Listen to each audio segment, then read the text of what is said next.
Well, I think it's important to distinguish between long-term interest between India and Washington and what happens day to day in the Trump administration.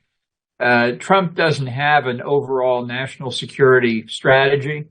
He's very transactional. He is ad hoc, episodic. He sees things through personal relations.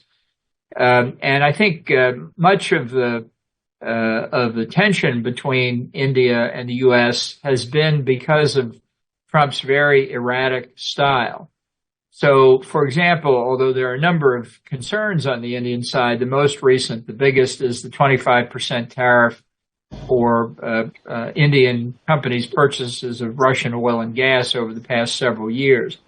This is not part of the normal trade conversation, and it's part of Trump's approach to Russia's unprovoked aggression in Ukraine.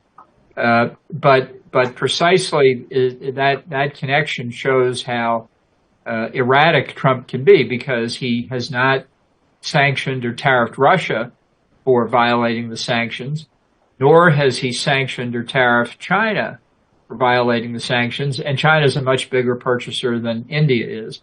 And there are many other purchasers, Turkey, Pakistan, and others. So in India, when people say, well, what is the relationship between the U.S. and India, and what does this latest Trump move mean? I would say the relationship's still the same.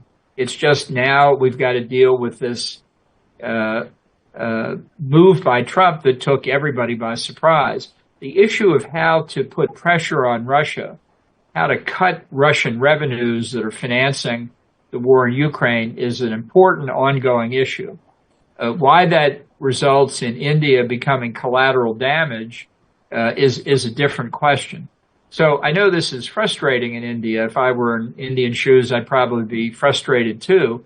But I think we have to look at finding ways to resolve it that we all remember will be reflected in the relationship even after Trump leaves office. Yeah.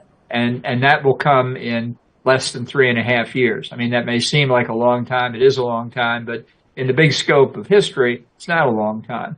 So that's a long answer to a straightforward question, but I just think, as frustrating as it may be, I think the government of India should look at Trump as a one-time proposition and deal with it and take whatever steps they believe are in India's national interest, but to understand it as peculiar to Trump and not reflecting some larger American view.